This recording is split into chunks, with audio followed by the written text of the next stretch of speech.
Call of Duty Black Ops 7 is finally here, so today let's talk about how to change our colorblind settings in the game. There are two ways I will show you how to do it in this video. The first one is actually very simple, assuming you've done some prior steps in previous games, but if the first method does not work for you, do not fret. This second option is also quite simple, you just have to do more steps. But before we go any further, it would mean a lot to me if you would consider liking and subscribing down below. We are currently on the road to 9,000 subscribers. I would appreciate it greatly.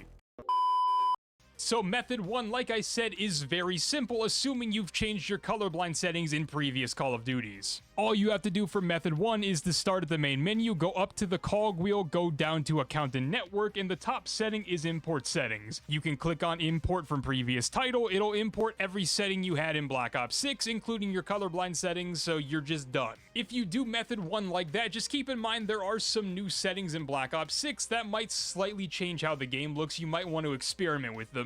For method number 2, we're going to start in the same place at the main menu. We're going to go up to the cog wheel, which is our settings. We're going to go down to interface. Once we're in interface, we're going to go to readability, and then towards the bottom of readability is color customization. And then here you can change your colors to whatever you want them to be, whether you just want your game to look different or you're actually colorblind. I get the dreaded question thousands of times every year in Call of Duty, why are my enemies green? Because I want them to be green. Neon green is a very easy color to see. I don't think it's that hard of a concept, but I'm also not somebody that uses default colors. The only real rule of thumb that I have is for whatever color you make your enemy, just make your party, your team, in your color, something that's basically the opposite color. Like if you're looking at a color wheel, whatever one you pick for your enemy, make something on the opposite side of the color wheel that color. In my case, I made my party and my team this weird shade of purple because that's kind of not really an important color. If my teammates are getting kills, all I need to know is that they're getting kills and I can see that.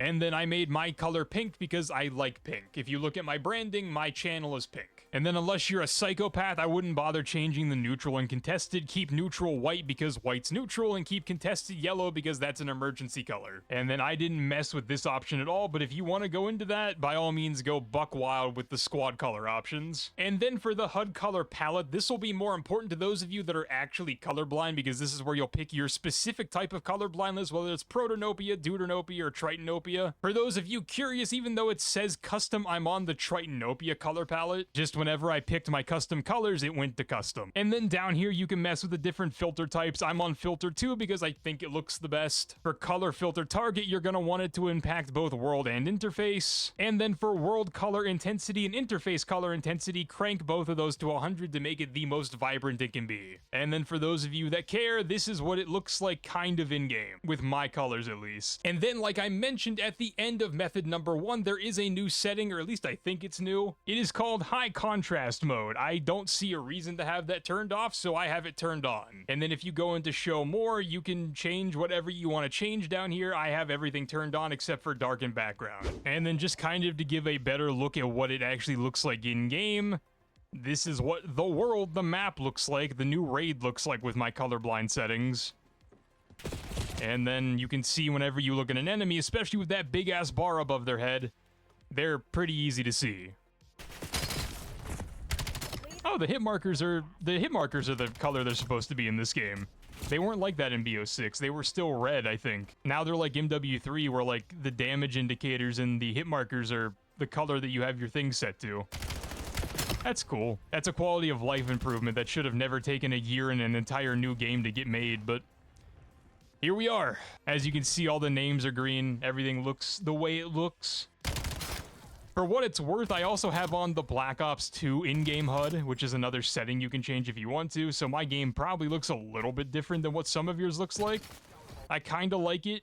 I don't think it's going to matter that much. I might end up going back to the Black Ops 7 default one, but... Oh, we can shoot a basketball.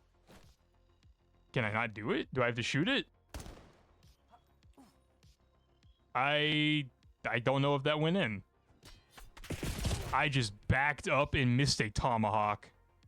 That's crazy. But yeah, this is just more or less how the game looks with my settings. If you want to use my settings, I'm not going to stop you. I literally can't stop you. If you want to mess around with your own colors, by all means do that. Just like I said, make sure the colors are like contrasting between your enemies and your teammates so you don't get confused.